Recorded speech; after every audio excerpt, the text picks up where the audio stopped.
And welcome back to Crypto Hulk Show. Got a good one for you today. The banks are in serious trouble. Okay, they're losing money like crazy, and in the past 3 months, four banks total loss 175 billion. Now, let's figure that out every 3 months for the past 1, 2, 3 years. Ooh-wee. I'm not saying they lost that much every month, but it's not looking good. We're going to start that off. This show's going to start off with that. You're going to see we got serious problems with the banking industry, okay?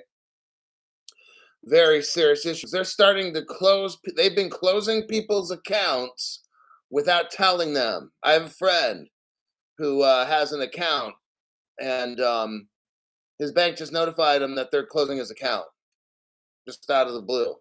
I'm reading articles all over the internet about people's accounts being closed.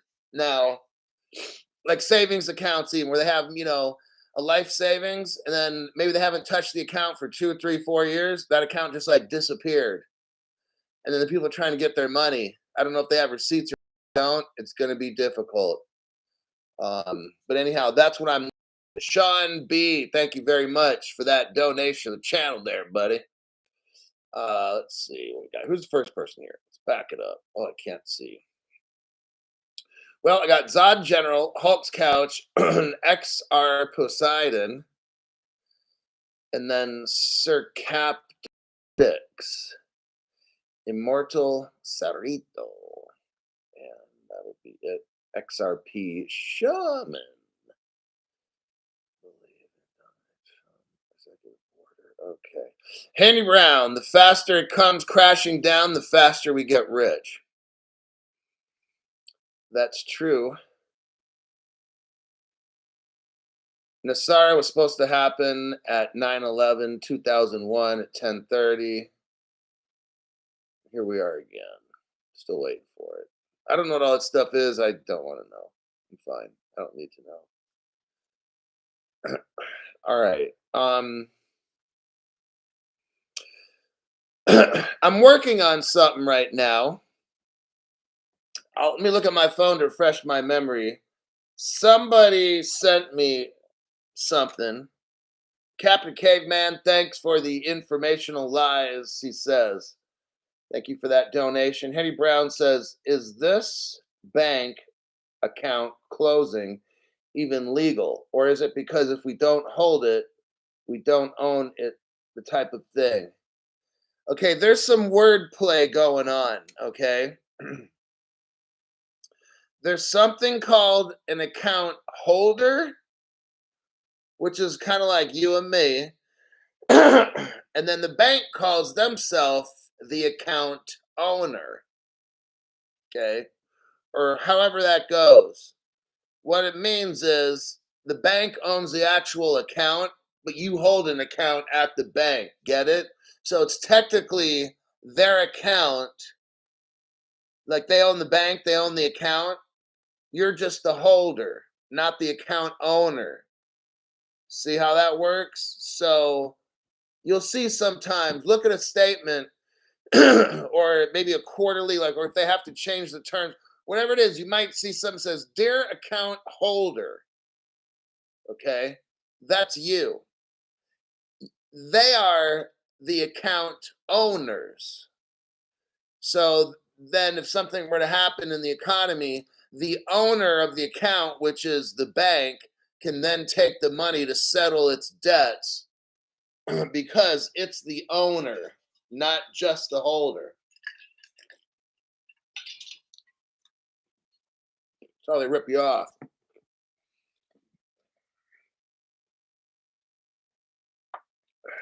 Okay. What we got here?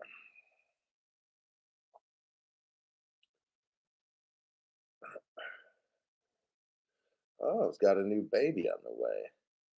Right on. How very cool is that? Having a child was a thing that made me grow up. I was about like 27 years old, and that's something that makes you grow up real fast. At least for me, I went from being immature to mature Joey Fat Toes, thank you very much for that. Quarter Spoon, struggling like a mofo right now, but it don't matter. It'll all come back to us. Appreciate you all. One. Thank you. Now I got something. I'm going to kind of read off to you. I'm going to put the volume down on low. Now I have something here. Oh man. Now I'm going to be careful on how I say it. I'm going to be careful on how I release it to you. um, there was a corporation started, and I think one of the big investment houses uses. Somebody sent me this. There was somebody started a corporation. Okay, I won't tell you the names, but I'm looking at it right here. And this is very massive. Now I got to be careful in when I release this, because okay, here we go. The name BlackRock is there. You're not gonna believe what I got. You're not gonna believe. You're not gonna believe. BlackRock, the biggest investment company in the world. I think they're joint holders with this particular investment company. It's a smaller one I've never heard of. There's a particular fund, okay? There's a particular fund. I won't tell you the name of it, but it has, now these are separate accounts. Asia, Bitcoin Trust, Brick LLC. Are you hearing me? um,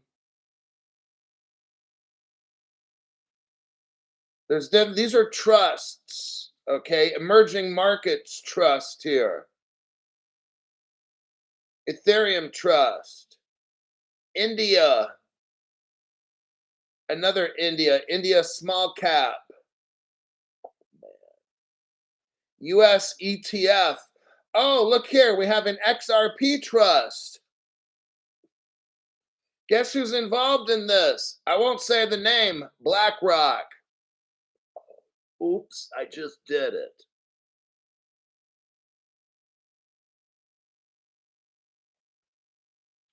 I'm looking here at an XRP trust, and BlackRock's involved in it using somebody else's name, but they're BlackRock's using somebody else's name as maybe an agent. They're investing in care of. So let's say this guy name's David Smith. Okay, David Smith filed to start a corporation and have a trust of all different kinds of cryptos. They have one of these things is called the XRP trust. And guess what? Let's say David Smith invested in corporation of BlackRock Advisors. Oh, man. The biggest investment company in the world has, I'm not going to show you it now. They have an XRP trust. And they ain't saying nothing, nobody. But I am. I'm showing you because I'm lucky because somebody gave me a Christmas present today. Now, this person's pretty good. I'll tell you what they told me. Let me read the correspondence. Me and this person had a little correspondence back and forth. It says, kind of weird. I don't know. Maybe you want to check this out with your skills. This person thinks I have skills. And I won't direct message you if you prefer, but you're the crypto guy. He says here, yeah, I'm not sure what to make of it. I don't know.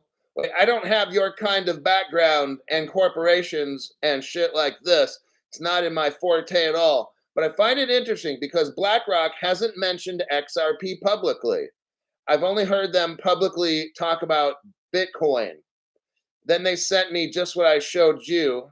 Oh, then there's more stuff here. Um,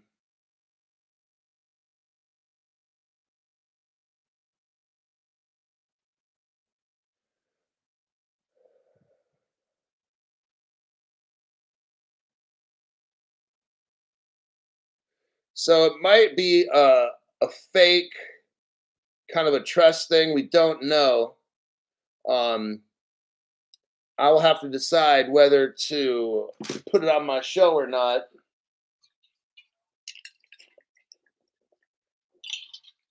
But I don't think it's fake. Looks pretty legitimate. All right. Um, Disture says, "Seen it. It's not fake." Okay. I'm gonna look at it a little bit more. I might even go to the website and try to verify, look at it myself. I'll send you the screen. I'll do a share the address where it's at, and you guys can look at it. But I'm gonna look at it a little bit first before I put it up for you guys to see. It's very interesting. Let's go with the article here. Let me give you the articulo. Let me do a copy and a paste.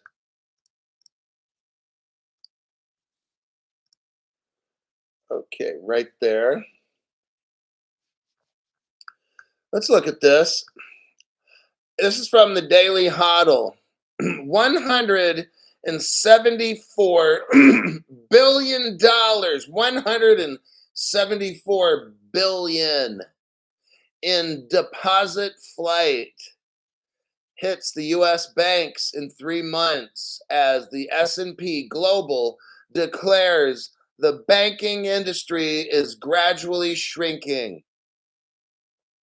New numbers are shedding light on the multi-billion-dollar flow of capital out of the United States banking system. Are you hearing me? We've got literally billions every day people are pulling out of the banks. In a new report, S&P Global says total non-brokered deposits or funds coming mostly from retail, that's you and me, retail, recorded their sixth consecutive quarter decline. 6 quarters now. That's a year and a half of people yanking money out of banks. The market intelligence firm says non-brokered deposits dropped from 17 trillion 430 to 17 250, representing a decrease of 175 billion. Specifically, here's the banks: Citibank, Bank of America, Wells Fargo, JP Morgan Chase. Two of those are the three little pigs. JP Morgan and Citibank. Remember, those are the three little pigs. Those are 2 of them. The other one's HSBC. But we're just talking about people like you and me pulling out in 3 months. We pulled out 175 billion from the banks. Oh, now they're saying this is a 2% decline. So it's not like we just destroyed the banking system in 3 months. That 3 months represents 2% of what the banks have as far as money. They're pretty rich. But we're on a trend. If you do this for 5 quarters, then you got 10% gone. So 5 quarters is 1 year and 3 months. And if we double that to 2 years and 2 months, you're looking at 20. That's 2%. And then another 2%. Yeah, it starts adding up to like 5 or 10% within a few years. Deposits across the banking industry are down almost $1 trillion, 947 billion. This is from an all-time high set in April 2022. So check this out. We come out of the beer flu. The banking deposits skyrocket. Banks have $18 trillion put away. That was in April of last year. So since then, the economy's just been going down. Says here, to make up for the deposit outflows, The data intelligence firm says the industry, the banking industry, is beginning to rely more on what? Wholesale funding. Wholesale funding, which involves brokered deposits from large financial institutions. Did you hear what I just said about wholesale? Ripple is a what? Wholesale. You see what's going on? Ripple is now starting to replace the retail customer, everybody. That's what's going on. Let's look at this article again. To make up for, I'm going to add to this, to make up for people like you and me pulling our money out of the banks, the banking industry is now beginning to rely more on wholesale funding. Ripple is a wholesale cryptocurrency. You see what's happening now? Ripple will prop up the banking industry around the world. I want you to see this now. As people like you and me all around the world start pulling out their money, it could collapse the banking system. What Ripple's going to do is bring it back to life. You heard the story about the Phoenix Dragon rising, correct? Okay. This is how it's happening. This article, if you use a little bit of creativity and you look at it from this point of view, the article's telling us what's going to happen globally. All around the world, retail, which is us, we're pulling our money out of banks. As we do this, the banks rely more and more on wholesale. That's XRP. Everybody who's listening right now, I want you to see what's going on. Is Ripple is slowly propping up the banking industry, or they're going to get all ready to do a flip of the switch when it collapses. I want you to see this. The article is very clear.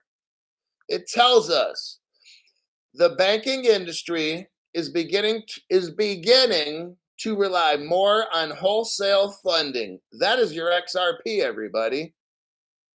As retail, you and me are pulling our millions of dollars out of the banks. It's crumbling the global banking system, which will cause a collapse, which XRP will be the solution to build it up, because the industry will rely on wholesale funding one day. Not today, not tomorrow. Maybe next week, next year, more likely next year, late next year. Maybe a total collapse of the system, the banking system globally, after a president's elected in the United States around January. And then after that, it's very possible we have a collapse, a total collapse. Then they're going to do what they're talking about here and have wholesale prop up the banking industry. Okay, that's where the flip of the switch can come in. That's how I would bet. If I had a fortune teller, like if I had a crystal ball, I'd say that sounds a good likely solution on what's going to happen. Let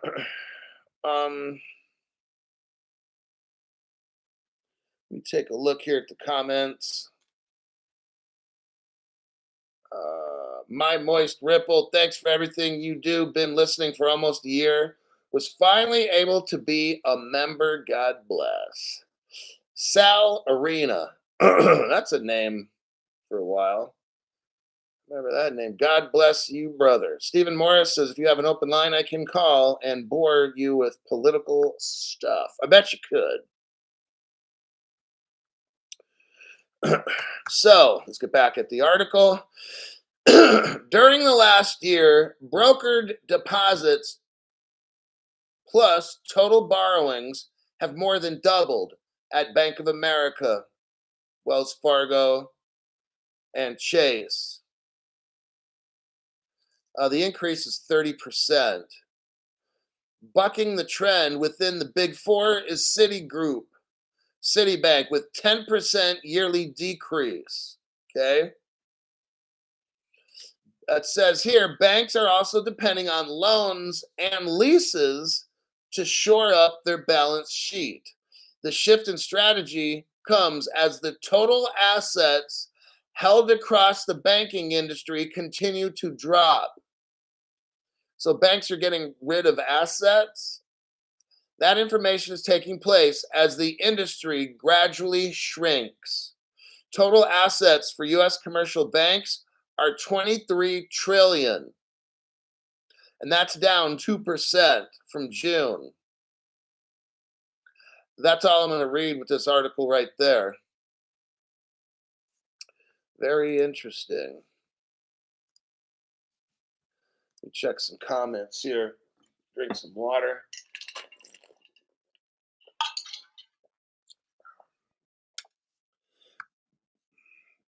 Was in New York with the family. Eric Goldsmith, thank you very much, Eric. Splitting bars tonight. So right on King David's name that stopped Chinese New Year. All right, let me go to the next articulo. Now, this one has to deal with privacy, the privacy of crypto. Okay, this is how they control us in the end. They're going to start off not scaring us too bad.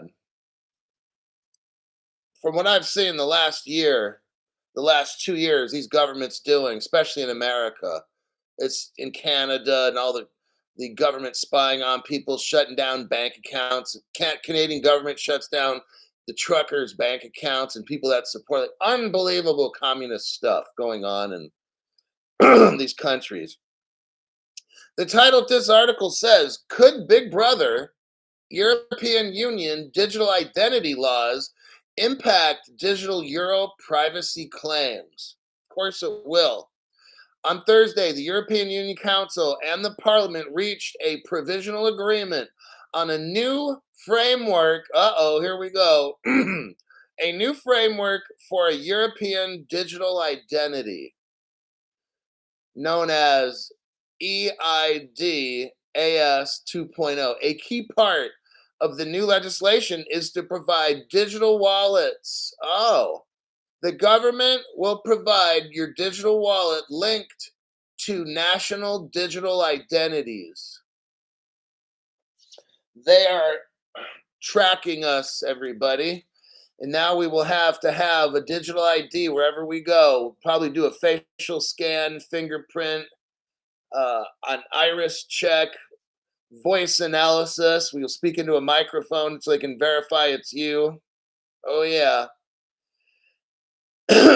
Facial recognition, like on your phone, everything. Probably an anal probe. All right, that's coming too. We got to jam something up your ass or something and take pictures.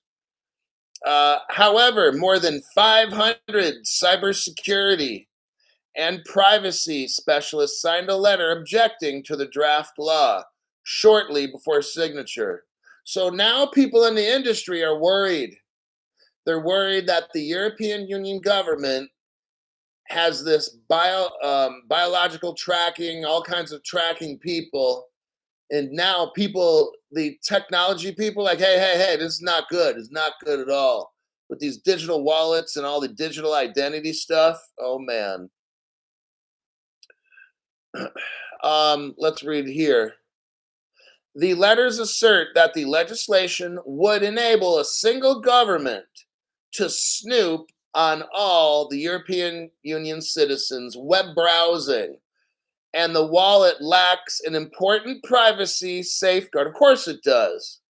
It needs to make it compulsory to prevent linking separate pieces of data about an individual.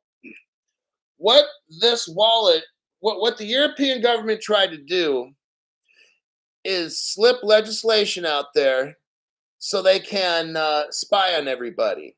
Okay, that's what they did. Let's just keep it real. A group of 500 tech people got them to stop. Amongst the signatories to the letter are the Electronic Frontier Foundation and hundreds of academics from around the world. More than a dozen industry members wrote a separate, less emotive letter objecting to the change that potentially enables web browsing surveillance. The industry avoids mentioning snooping, but highlights the likelihood of fragmenting the internet. Some websites may not be available to you, European Union citizens,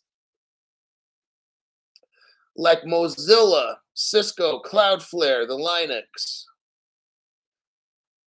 Um, Opening the door to Big Brother surveillance. It's not uncommon for parents to check websites for their teens. 61% of parents check their children's websites, which they should if you're under 18. Now imagine an unauthorized third party doing this. Imagine somebody the government hires. Imagine the government itself watching all the websites you go to. Oh man. Like, you know. But what if the government sees that you're a particular religion? Or maybe the government doesn't particularly think midget porn is normal. You could get put on a weirdo list if you watch midget porn, right? Hey, some people, but you might get on a list if you join a certain website, maybe like a Trump website, you could get put on a shit list. I know I'm already put on one. That's just a given. um, Now, it's not so much what website you're going to. They're going to be able to find out exactly what you looked at and how you interacted. Did you leave comments? Hey, baby, those are some pretty good, salt shakers you got there, right? They're going to be able to see everything you've done. Wow.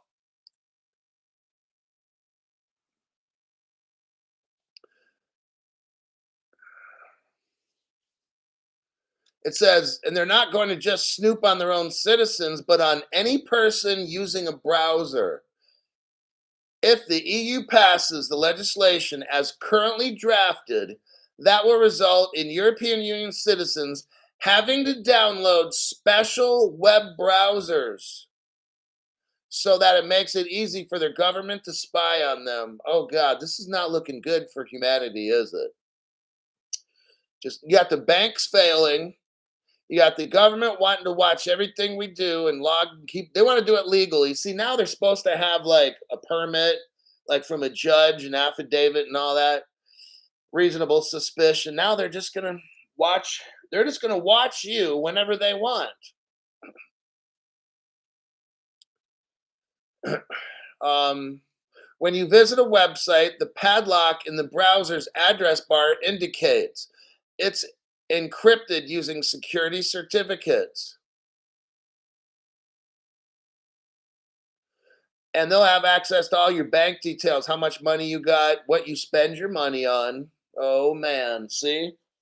This is not looking. I'm telling you what, we will all be slaves one day. You'll see. Everybody who's like pro big government, yeah, government needs to go in and shut down this and oh, you're gonna be in for a rude awakening. Because it's gonna come around and the snake is gonna come after you. You'll see. You'll give up all your rights. You give away your gun rights. You give away your speech rights. You give away all these things just so you think you'll have safety, and then you will become a slave. When you give up rights, you become a slave. The more laws a government makes, you become a slave. That's how it works. The more laws makes you a slave. We want smaller government. We want government to be like 1/4 of the size it is now. Okay. But that won't happen. And we're on a path to becoming, this whole planet will become a slave. You'll see. Um, Earlier this year, Google removed Trust Core, Trust Core certificates from Chrome. Trust Core is allegedly mixed up with like CIA, FBI, these kinds of things. You know, when the FBI and CIA was inside of Twitter, and oh yeah, and all that came out, all the censorship against wing, right leaning people, right right leaning corporations, getting IRS involved, and all these things. We have a corrupt government.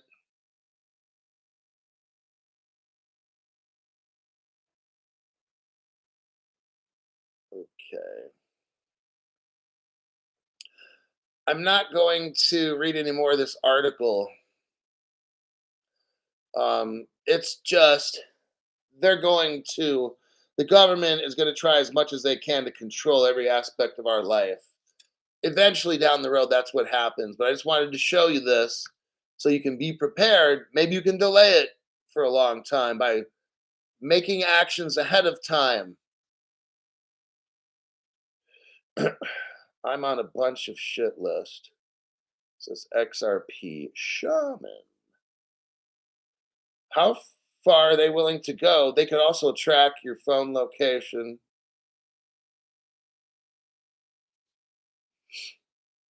The white paper just goes over XDC tyranny.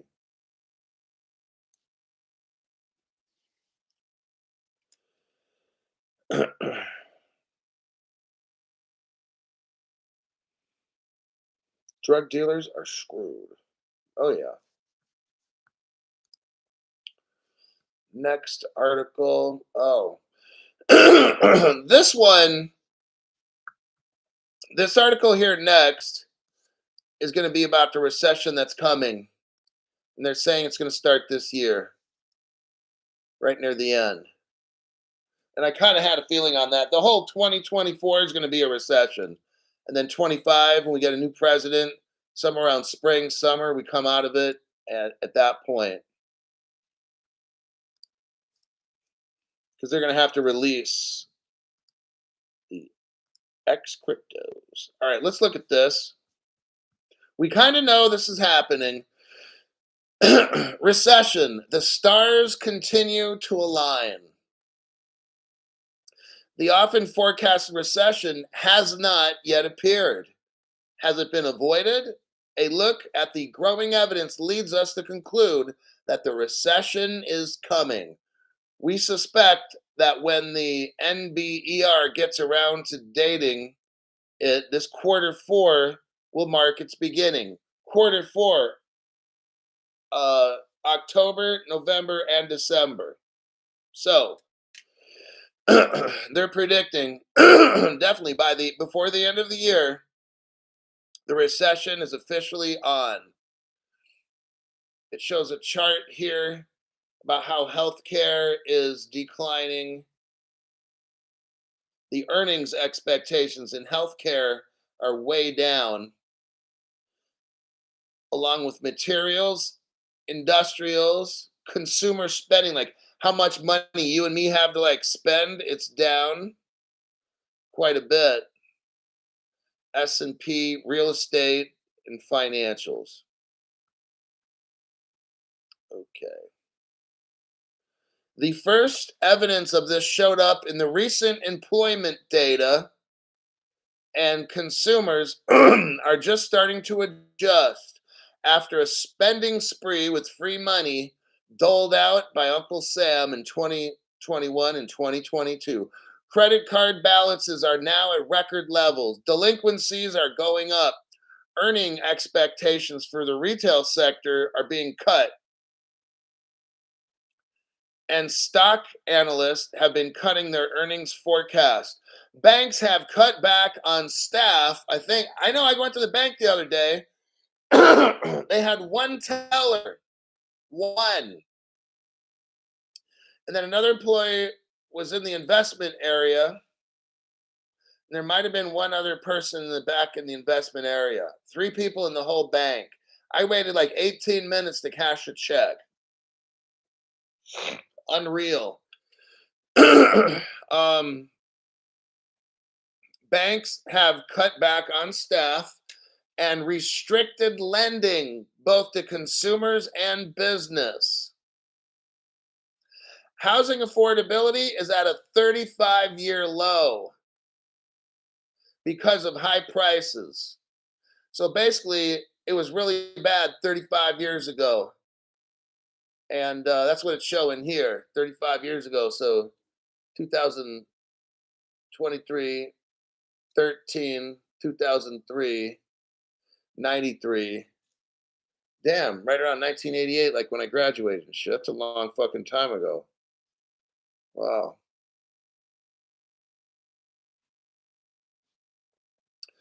Employment. October was the first month in a while to show employment weakness. Okay. Um,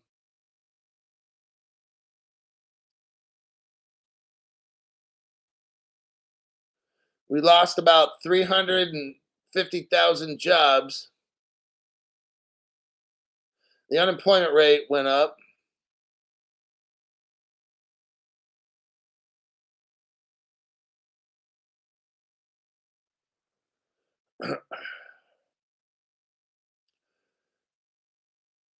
There's in the past 3 months, we now have 665,000 more unemployed people. Oh man.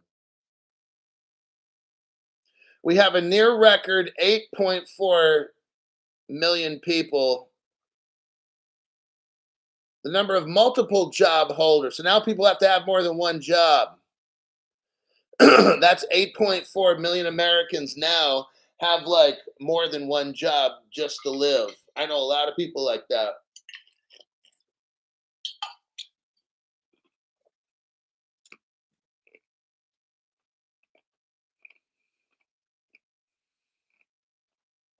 Layoffs. Layoffs are up 8%.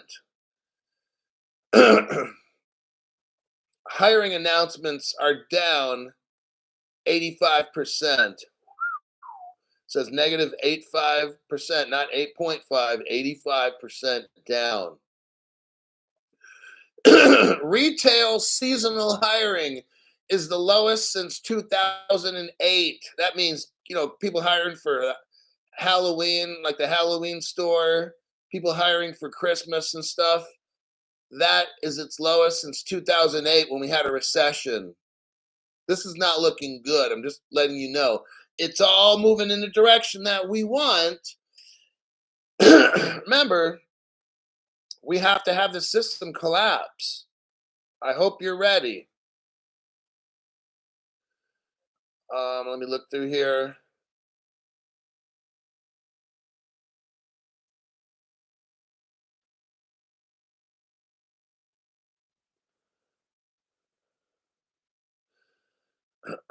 Consumers.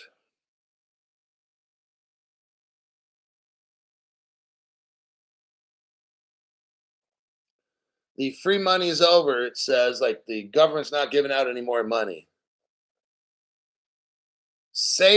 People's savings has fallen to that of 2008, like the recession. This is not a good thing. Credit card balances are up 16% year over year. That's a lot. That's a ton. The average credit card is now at $3,800 debt. It went up 1,000 per person since October 2021. Right now, the chart shows that credit card debt now totals $3,800 per capita. So maybe like per household, they owe $3,800 now. And all the costs of everything has gone up: groceries, gasoline, everything. Credit card delinquencies are at 6%, meaning 6 people out of 100 are not making their credit card payments. It's not looking good, everybody.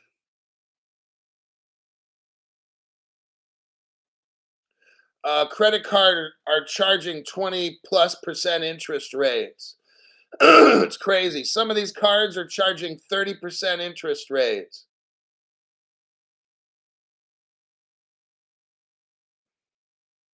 Late fees are going up.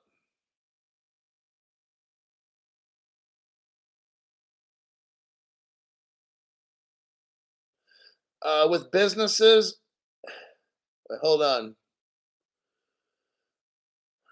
Healthcare costs are going up.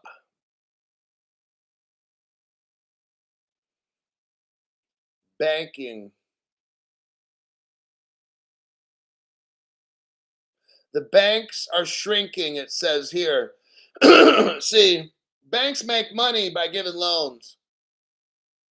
They're not giving out as many loans now because people are pulling their money out of banks. And the banks won't have the money to loan because nobody's putting their money in the banks. It's just getting worse.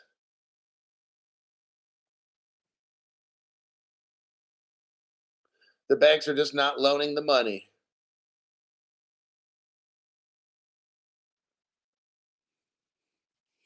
And when banks stop giving like small businesses money, small businesses have to close. Then guess what? People get laid off. And guess what? People then stop shopping at places. So then those places begin to lay off more and more people. It just gets, you see where this is going? This is a train wreck ready to happen. Mortgage rates, oh God.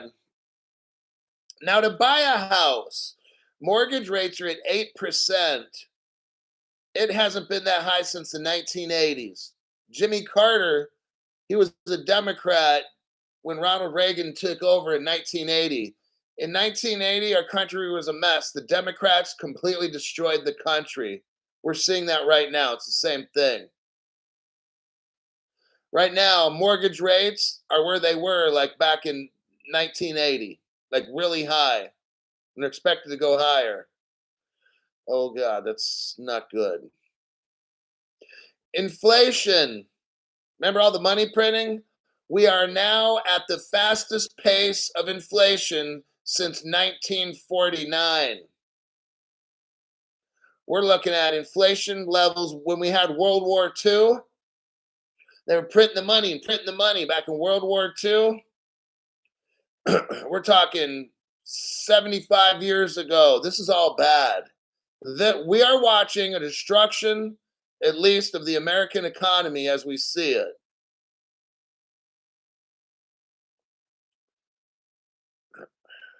Wow, this it just gets bad. I'm not going to read any more of this.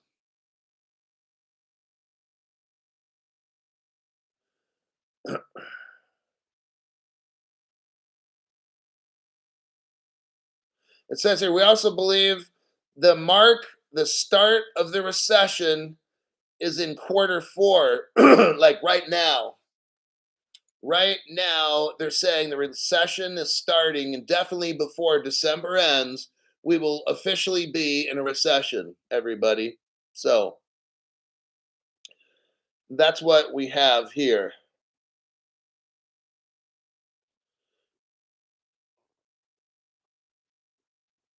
Arthur L. Thank you for that donation. It says, for our fearless leader, Crypto Hope. Hey, sometimes I get afraid, I'm telling you. Jason, thank you for that donation. Appreciate that. It's a fat one there, buddy. Matt, 59, 754. Matt, thank you over and over and over again,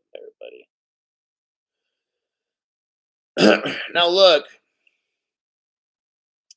the cash that I hold is about the same amount that I put in crypto. Okay, so let's say I put in $1,000 to buy my crypto. Okay, I have $1,000 in cash, like sitting around. Okay, that's pretty much my ratio.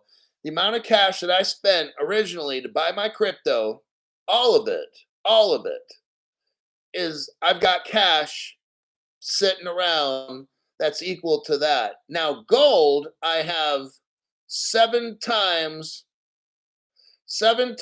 roughly the amount of gold that I do of crypto. See the amount. Remember now, my crypto and cash are the same levels. Let's say $1,000 each, right? But gold, I got $7,000 in gold. See how my ratios are set up? And then silver is about 1/3 of what my cash is worth. Silver is 1/3 of what my crypto is worth, right around there, maybe a little bit more, but about a third ish is silver. So why am I doing crypto? Oh, why don't you have this crypto and that one? Why didn't you buy all this stuff in Corium and this, that? Because let's just say there's something really fucked up that happens, okay? So the way I got my situation set up, if God forbid there's some kind of supercomputer attack and they hack every exchange and every wallet that's found, okay, that's going to suck. But that's why I've got the cash, the gold, and the silver.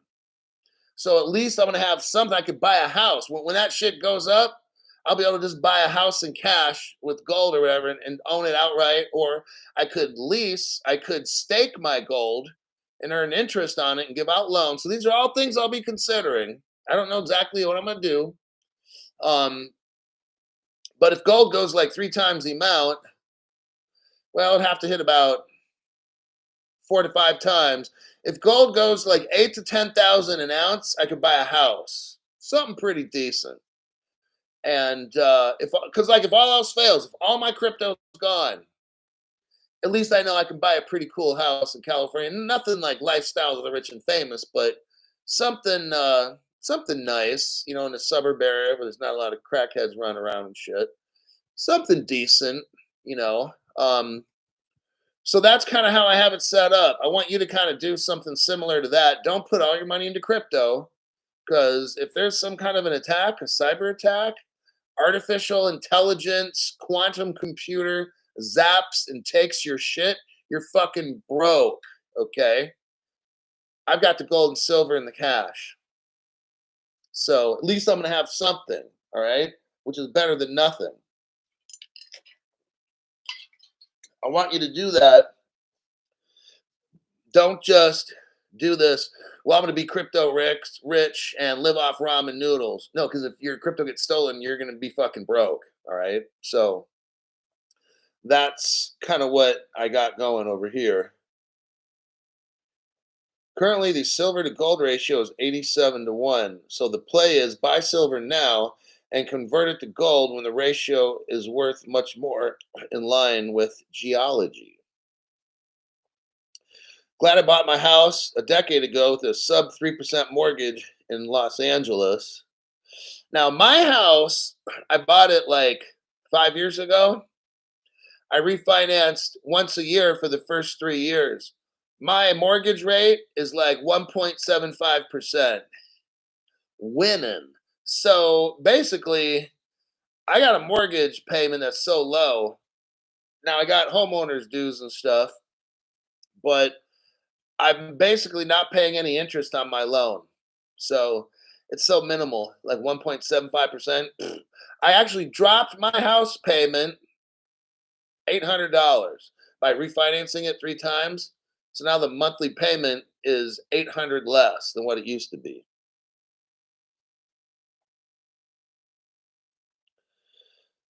Alrighty then. Let's look.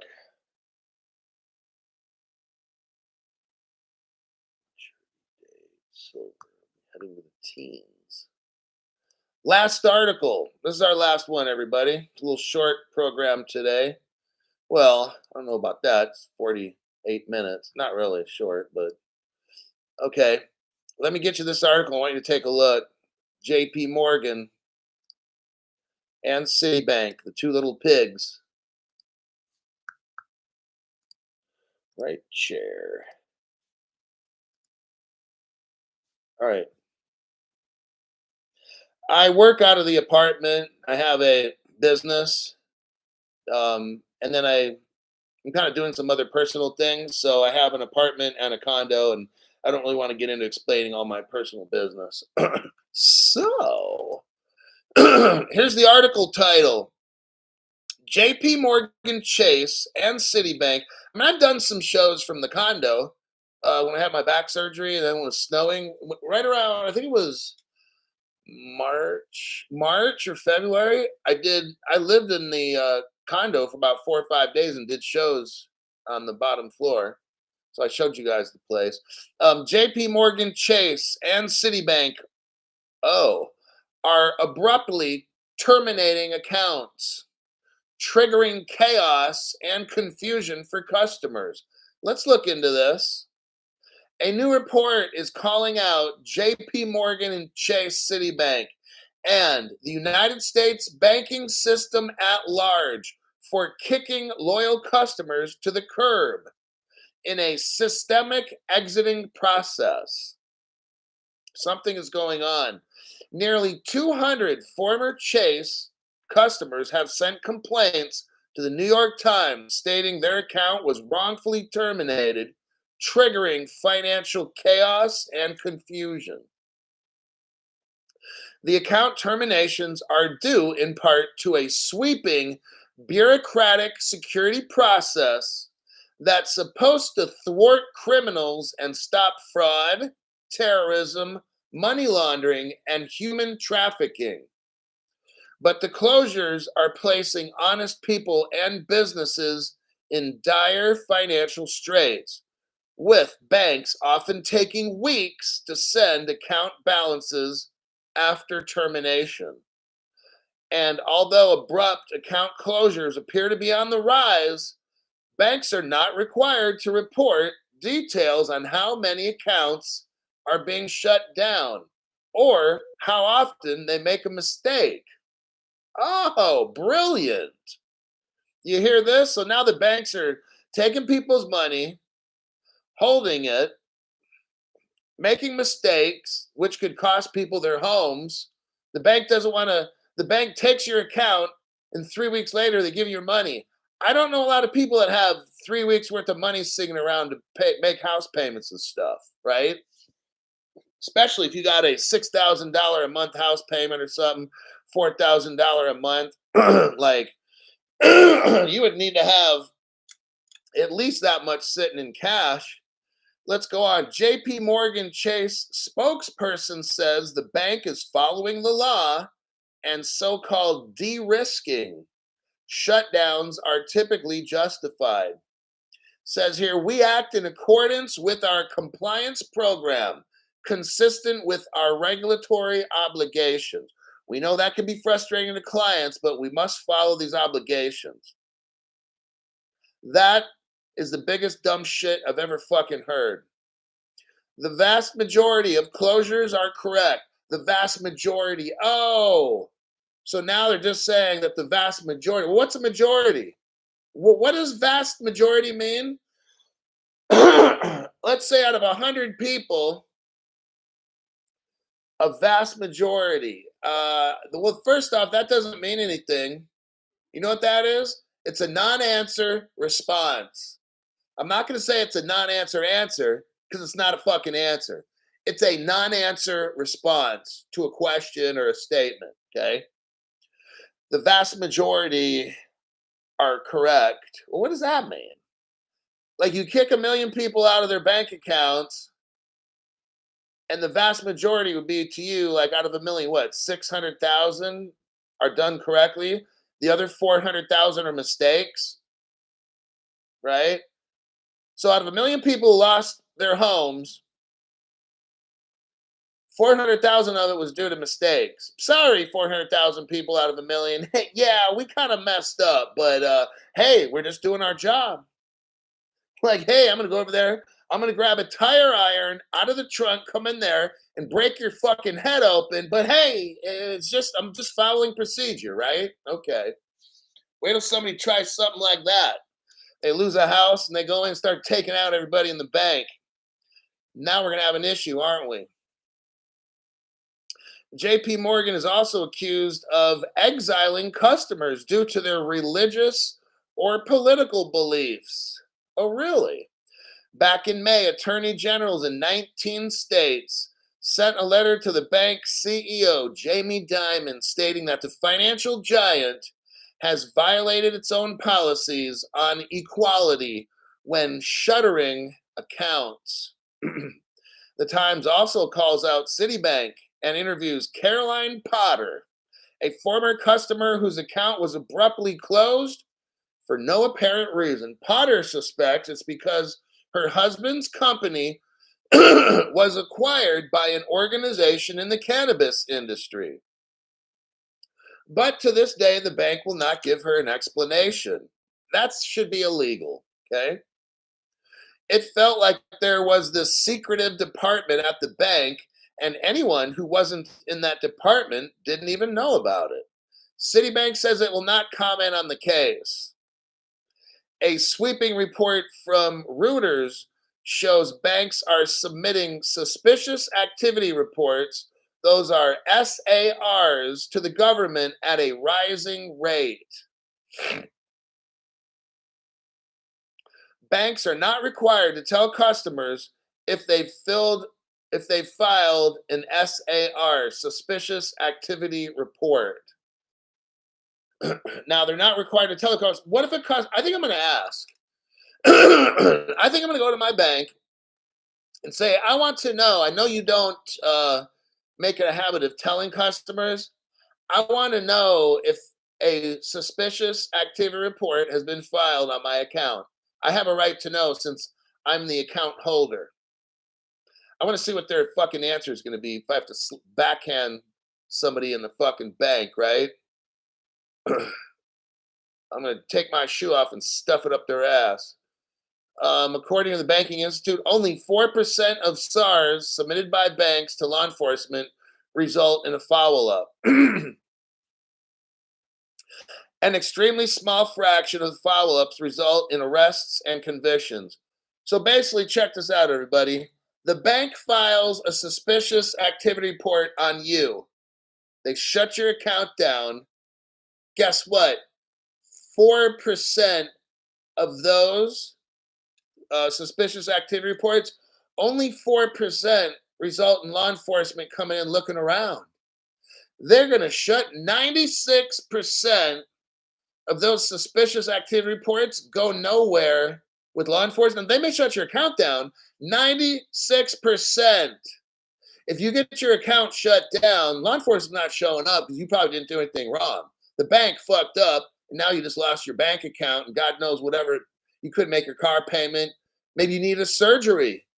You couldn't get the money, so somebody died.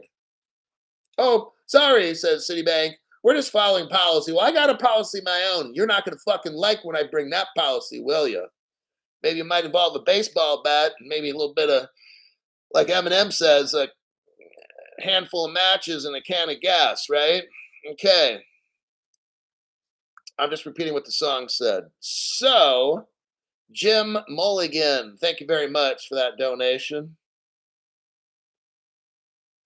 And we got Flying Kiwi. I hope Dark Ass is learning it's not all Ethereum. Oh, that dude's a straight up liar. You can put evidence right in front of his face. It could bite him right on the nose, and he'll have some kind of bullshit. Oh, I saw a tweet somewhere, and so that evidence you showed doesn't mean anything anymore. This person is so fucking retarded. I swear to God, I can't go on chat things and listen to this dude talk because it's just fucking nonsense. Because the way that I am, I bring facts about everything that I have. It's just straight facts, facts, facts. And when someone just does this, but it's not bringing facts, they're just flapping their gums. I'm not trying to sit around and listen to dumbass, all right? Halfway through a remodel, and my rich customers suddenly are broke and jobless. What? I haven't seen this situation since I started my business in 1997. Oh, damn. That's crazy. We're there, everybody. It's coming. This thing is coming. Your dog, thank you very much for that.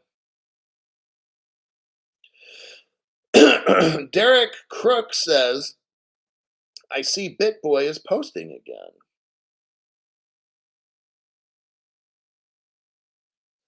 It was 1.62 and a half.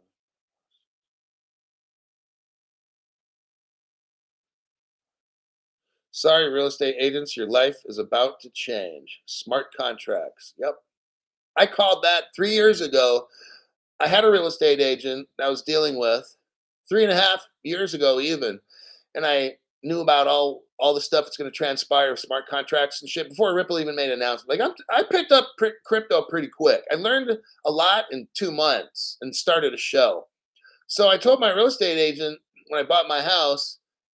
I bought it like 5 years ago, but I told my real estate agent 3.5 years ago, "Hey, I've been studying this thing called cryptocurrency, and I learned about Mobi, the Mobily or Mobi. It's like a real estate app kind of thing. You can put it on the blockchain and all that. I learned about that right when it first came out, but I knew about smart contracts and stuff with real estate. I told her, hey, I'm just letting you know they can do title insurance without title insurance people anymore, and they can do all these real estate contracts with smart contract. You're out of a job in the future. I just want to let you know you need to start training for something else." And I think she thought I was being rude or something, but I'm like, no, like this is what the future holds.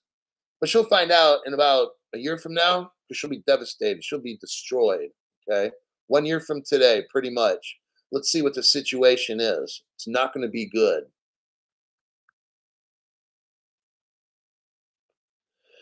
Chad Cord, thank you very much for that. One quit a government job, one got a software job. One quit a government job and one got let go from a software job. Oh, train wreck is approaching. So again, you guys get so. I mean, I think God, I don't know what to say. I think silver probably is going to get you more on your money than gold. But I've only got a little bit of silver, so I'm not practicing what I preach, but I'm just telling you what I think. That you could load up on silver, and if it goes up 10, 20 times, that's going to be more than gold. But I don't know, because if every country backs everything with gold, like their money, and then I don't know. This is a tough call. I don't know what to tell you on that. 200 ounces gold.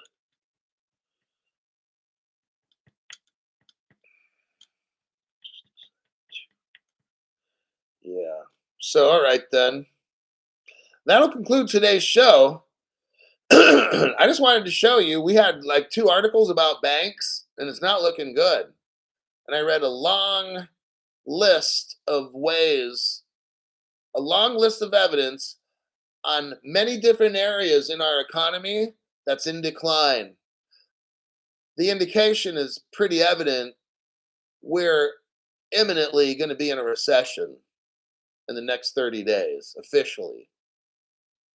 Bondi Baby for the Black and Decker Fund. I need to get some more of those. So there's a little donation for my little drink machine there. I decided to do some taste testing, so I bought some bottles. So I haven't bought any of those little pods because I can't do both. So I said, well, let me buy some of these bottles and then taste test them, and then so I'll have to wait about another week or two before I can get some of those little pods. There's already a shortage of silver with all the EVs and solar. Okay, silver's gonna moon. I mean, you know what? If you wanted to play it safe and you don't have a lot of money, go with silver. That's what I would do. Because gold, it costs you so much to get like 1 ounce of gold's like $2,000. If you get 1 ounce of silver, it's like 25 or something, right? Or close to it, right? So it's kind of like if you had $1,000 of silver, I don't know how many I'd have to go. Let me do some math. Hold on there, buddy. Calculator. $1,000 of silver. 1,000. Well, that'd be like in silver is it'd be like 40 ounces of silver. So if you had $1,000, you could buy 40 ounces of silver, roughly. 40 ounces. And if silver went up 10 times, you'd have 40 times, you'd have 10,000 bucks. So if you invested 1,000 in silver, you'd have $10,000. That's pretty damn good. That's about what gold could do. All right. But they're saying silver might go up even more than like 10 times or whatever, 250, whatever it is. So, I'm not the expert in this, but if I didn't have a lot of money, I wouldn't buy gold. I would buy silver. That's what I would do. Um, yeah. What you can do is buy silver, and then, like when the person said, when everything goes up, convert some of your silver into the gold. That's what you do.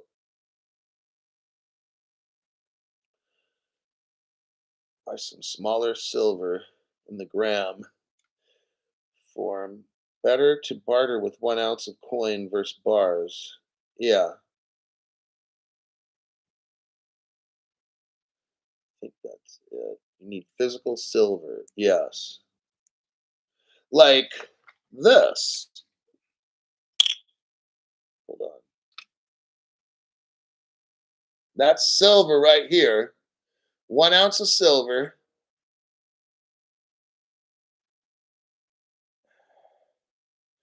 So that is probably worth 25 bucks. So if I had three of these, I could fill up most of my gas tank. If worse comes to worse, and all the ATMs don't work and this and that, I could stroll in there with three of these, and the guy would give me 75 bucks worth of gas. All right. It's pretty heavy too. $22. Crypto She-Hulk says it's 22 bucks an ounce. Okay, so I'd have to give the guy about four of these, and I could get about 85 bucks worth of gas, which pretty much would probably fill up most of my tank right there. Silver is better in a way because then you can buy things with it. Like gold, one gold coin, it's smaller than this, but it's like 2,000 bucks. So what am I gonna do? Right now, I got enough silver to last me about a month. So I could live a whole month and just pay with silver for shit. Um, but when that runs out, now I can convert some of my gold into silver. So I can take a gold coin, go to the gold shop, and have the guy give me a bunch of these. All right. Same thing as if silver goes up, I could trade some of these for 1 ounce of gold. So that's what you do. Buy headphones. I can go buy some headphones when I'm rich. I'm not buying nothing while I'm poor.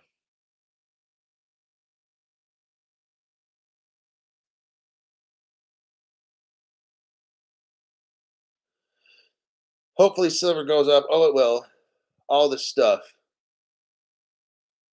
I've been packing troy ounces of silver, cheap to stack. Okay, here's the deal. You can buy silver bars, and that's cheaper than buying the coins individually, right? Because it takes effort. They've got to put it through a machine and all that stuff. There's good and bad. If you have a silver bar, it's much more economical. You're not going to waste as much money. You buy a gold bar, like that weighs a pound or some shit like that, it's going to be cheaper than buying a pound of this because remember, you got to run this through a printing press and it costs money to make this. But then again, if you're at a gas station, you whip out one of these, the dude holds it and looks at it and he knows it's real. He'll check the silver price, and today it's $22. So he'll be like, okay, I'll give you three of these. I'll tell him that'll be $66 in gas. And that's all you can't. It's a little bit tough if you have a big bar of gold. Then you got to weigh it, and he's got to trust your scale. I mean, it's possible you can do that. Walk around with a scale and shit. You can do that. But with coins, now what you could do, if you got like 3,000 bucks, I would put in maybe 2,000. Buy a $2,000 bar of silver, and then with the other 1,000, buy a bunch of coins, just like this. All right. And then when you run low on this, sell off a bar, and then go buy more of these coins, so you can buy gas and food and shit like that. That's what I would do. All right, but what do I know? I know nothing. When the liquidity dries up in the markets, like with money, what's left? Silver and gold.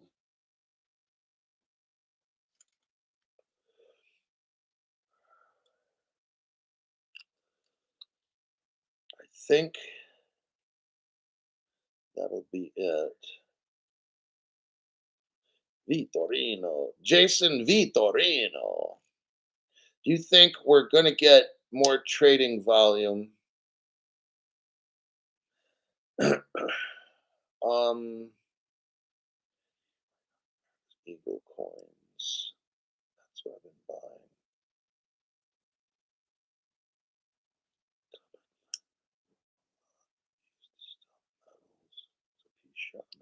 All right. That'll conclude today's show. I've got to work on a show for tomorrow morning. And currently I have 8 o'clock p.m. Pacific time. I should have a show lined up for tomorrow in about 1 hour from now, somewhere in there if I'm lucky. I don't know if I'll find news tonight, but if I do, I'll post it in about an hour. So I'll see everybody hopefully in the morning.